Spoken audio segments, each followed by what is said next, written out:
Billy the Kid was an infamous American outlaw and gunman who was active in the American Old West. He was born Henry McCarty, but was also known by the aliases William H. Bonney and Kid Antrim. He was involved in various criminal activities, including cattle rustling, robbery, and murder. He is best known for his involvement in the Lincoln County War, a conflict between rival factions in New Mexico that resulted in several deaths. He was captured, tried, and sentenced to death, but famously escaped from jail and remained on the run for more than 2 months. Billy the Kid is thought to have murdered 21 men. However, he was eventually shot and killed by Sheriff Pat Garrett in 1881 at the age of 21.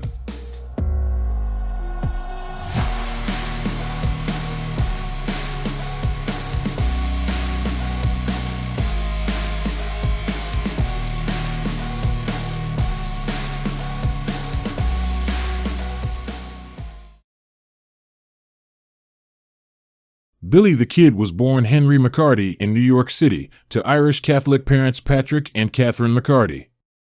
While his exact birth date has been a subject of dispute, it has been established that he was born in 1859 on either November 23rd or September 17th. According to a letter from a representative of St. Peter's Church in Manhattan, the church has documentation proving McCarty was baptized there on September 28, 1859. Also, according to census records, his younger brother, Joseph McCarty, was born in 1863. Catherine McCarty and her sons relocated to Indianapolis, Indiana, after the passing of her husband Patrick, and it was there that she met William Henry Harrison Antrim. In 1870, Antrim and the McCarty family relocated to Wichita, Kansas. A few years later, after relocating once more, Catherine wed Antrim at the First Presbyterian Church in Santa Fe, New Mexico Territory, on March 1, 1873. Joseph McCarty started going by Joseph Antrim shortly after the family relocated from Santa Fe to Silver City, New Mexico. William Antrim abandoned the McCarty boys, leaving them orphans, just before McCarty's mother Catherine passed away on September 16, 1874, from tuberculosis, which was then referred to as consumption. When McCarty became an orphan at the age of 14, he was thought to be a very honest 14-year-old. He worked for a hotel owner named Sarah Brown, who took him in after his mother died. Others, including the hotel owner, were impressed by his honesty and diligence. He was forced to look for new housing a year later, though not by his own fault, and was quickly arrested for stealing some food.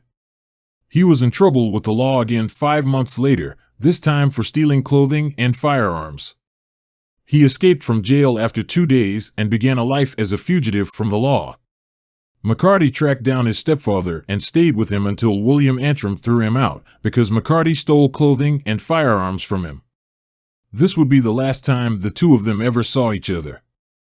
McCarty left and moved to the southeast of the Arizona Territory, where he worked as a ranch hand and wagered his income in the local gaming houses. He was employed as a ranch hand by renowned rancher Henry Hooker in 1876. During this time, McCarty met John Mackey, a Scottish-born criminal and former U.S. cavalry private who had stayed close to the American Army post at Camp Grant in Arizona after being discharged, and the two men quickly started robbing local soldiers of their horses. Considering his youth, slim build, clean-shaven appearance, and disposition, McCarty earned the moniker Kid Antrim. McCarty stole a horse and fled from Arizona Territory to New Mexico Territory, but Apaches took the horse away, forcing him to travel a considerable distance on foot to reach the nearest settlement. At Fort Stanton in the Pecos Valley, McCarty went to the house of a friend and Seven Rivers Warriors gang member, John Jones, whose mother Barbara nursed him back to health. At this point, McCarty was starving and on the verge of death. McCarty went to Apache Teju, a former Army outpost, where he joined a group of cattle rustlers who raided herds owned by cattle baron John Chisholm in Lincoln County after regaining his health. After McCarty was discovered in Silver City, a nearby newspaper reported on his association with the gang. McCarty started referring to himself as William H. Bonney at some point in 1877.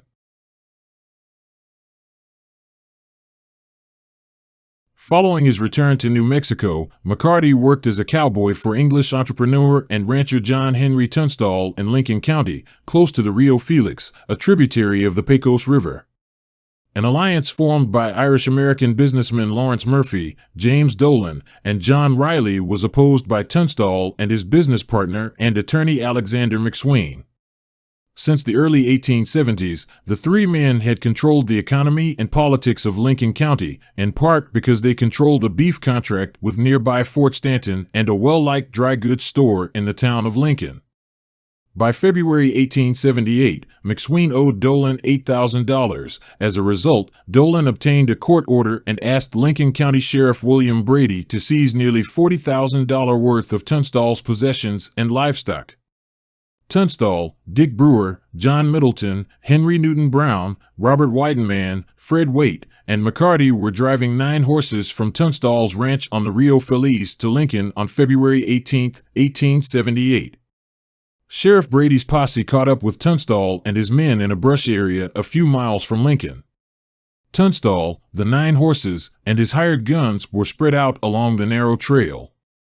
McCarty, who was riding drag, alerted the others. Without warning, the deputies began firing. Tunstall's men took refuge in the rocks. A posse member shot Tunstall in the chest, knocking him to the ground. Another posse member shot him in the back of the head with his own gun, killing him. The murder of Tunstall ultimately ignited conflict between the two factions and would become known as the Lincoln County War. After Tunstall was killed, McCarty and Dick Brewer obtained murder warrants from John Wilson, the Justice of the Peace for Lincoln County, after swearing affidavits against Brady and the members of his posse. While attempting to apprehend Brady on February 20, 1878, the sheriff and his deputies discovered McCarty and 2 other men riding with him and took them into custody. McCarty's friend, Deputy U.S. Marshal Robert Weidenman, along with a group of soldiers, captured Sheriff Brady's jail guards, imprisoned them, and then freed McCarty and Brewer. After McCarty joined the Lincoln County Regulators, they arrested Frank Baker and William Morton on March 9, 1878, after they were both accused of killing Tunstall. Baker and Morton allegedly tried to flee but were killed in the process.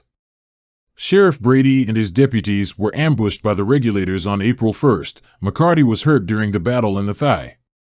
Brady was killed, as well as Deputy Sheriff George Hindman.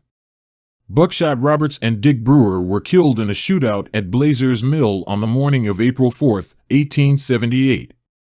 Numerous participants on both sides received warrants, and McCarty and 2 other individuals were accused of killing Brady, Hindman, and Roberts. On the evening of Sunday, July 14th, McSween and the Regulators, now numbering 50 or 60 men, went to Lincoln and set up camp among a number of buildings. McCarty, along with people like Jose Chavez, Tom O'Folliard, and Eugenio Salazar, were present at the McSween home. A different group took up position on the roof of a saloon under the leadership of Doc Scurlock and Marin Chavez. A nearby bunkhouse made of adobe was defended by Henry Newton Brown, Dick Smith, and George Coe. The Murphy-Dolan faction hired a sizable force on Tuesday, July 16th, which were commanded by George Pepin, whom arrived in Lincoln and surrounded the Regulators at McSween's home. For the majority of that day, the Regulators and the posse exchanged gunfire. In the initial exchange, at least 5 Murphy-Dolan soldiers were wounded, but there were no casualties among the Regulators. Charles Crawford, one of the snipers, was killed, and Pepin then sent a request for help to Lieutenant Colonel Nathan Dudley, commandant of nearby Fort Stanton, who initially declined to step in. On July 18th, a cavalry detachment from Fort Stanton under the command of Dudley finally arrived. On Friday, July 19th, a shooting conflict started. When Buck Powell and Deputy Sheriff Jack Long set fire to the building where McSween's supporters had gathered, the occupants started shooting. All but one room was on fire when McCarty and the other men escaped the structure. Alexander McSween was shot and killed in the commotion by Robert Beckwith, who was later shot and killed by McCarty. On August 5, 1878, McCarty and 3 other Battle of Lincoln survivors were in the vicinity of the Mescalero Indian Agency when Morris Bernstein, the agency's bookkeeper, was killed. Despite conflicting evidence that Bernstein had been murdered by Constable Atanasio Martinez, all four were charged with the crime. However, except for McCarty's, all of the charges were later dropped. Lew Wallace, the newly appointed territorial governor and a former Union Army general, was informed by U.S. Marshal John Sherman on October 5, 1878, that several men, including William H. Antrim, were the subject of warrants. On November 13, 1878, Wallace issued an amnesty proclamation that absolved anyone involved in the Lincoln County War after Tunstall's murder. McCarty was not included because it specifically excluded people who had been found guilty or indicted for a crime. On February 18, 1879, McCarty and friend Tom O'Folliard were in Lincoln when Jesse Evans and Billy Campbell shot and burned attorney Houston Chapman, who had been hired by Susan McSween on behalf of her husband Alexander McSween, who was killed during the Battle of Lincoln. On March 13, 1879, McCarty sent a letter to Governor Wallace offering to provide details about the Chapman murder in exchange for amnesty. Governor Wallace retorted on March 15 and consented to a private meeting to talk about the circumstance. On March 17, 1879, Wallace and McCarty met in Lincoln. Wallace promised McCarty clemency and protection from his enemies during the meeting and in subsequent correspondence in exchange for his testimony to a grand jury. McCarty surrendered to a posse led by Lincoln County Sheriff George Kimball on March 21. He gave a statement about Chapman's murder and gave a courtroom testimony as agreed. After his testimony, the local district attorney, however, declined to free him. A few weeks later, he was still being held, and he started to believe Wallace was lying and would never grant him amnesty. On June 17, 1879, McCarty broke out of the Lincoln County Prison. McCarty remained peaceful until January 10, 1880, when he shot and killed Joe Grant. Sources claim McCarty was warned Grant planned to kill him. He approached Grant, expressed admiration for his revolver, and asked to examine it. Grant handed it to him. McCarty positioned the cylinder so that the next hammer fall would land on an empty chamber before returning the pistol, which he noticed only had 3 bullets. Grant pointed it at McCarty's face and squeezed the trigger. McCarty drew his own weapon and shot Grant in the head when it failed to fire. The Santa Fe Weekly New Mexican reported Billy Bonney, more extensively known as the Kid, shot and killed Joe Grant. McCarty met a rancher named Jim Greathouse in 1880, who later introduced him to Dave Rudabaugh. McCarty, Rudabaugh, and Billy Wilson, who rode with McCarty after the Lincoln County War, fled from a posse led by Sheriff's Deputy James Carlisle on November 29, 1880. Carlisle was eventually killed after being shot 3 times. McCarty, Rudabaugh, Wilson, O'Folliard, Charlie Beaudre, and Tom Pickett arrived at Fort Sumner on horseback. A posse led by Pat Garrett was waiting for McCarty and his companions, unbeknownst to them. The posse opened fire, killing O'Folliard, but the remaining outlaws escaped unharmed. On December 13, 1880, Governor Wallace posted a $500 bounty for McCarty's capture. Charlie Beaudre was ready to stop riding with McCarty and turn himself in for the murder of Buckshot Roberts by December 1880, but he still joined the rest of the gang on a mission to ambush Pat Garrett in Fort Sumner. A gunfight ensued, but Beaudre and the majority of the gang members escaped unscathed. However, on December 23rd, the gang was holed up in a rock house in Stinking Springs, New Mexico. Beaudre came out to feed the horses at dawn and was riddled with rifle slugs by Garrett's posse, which had surrounded the building during the night.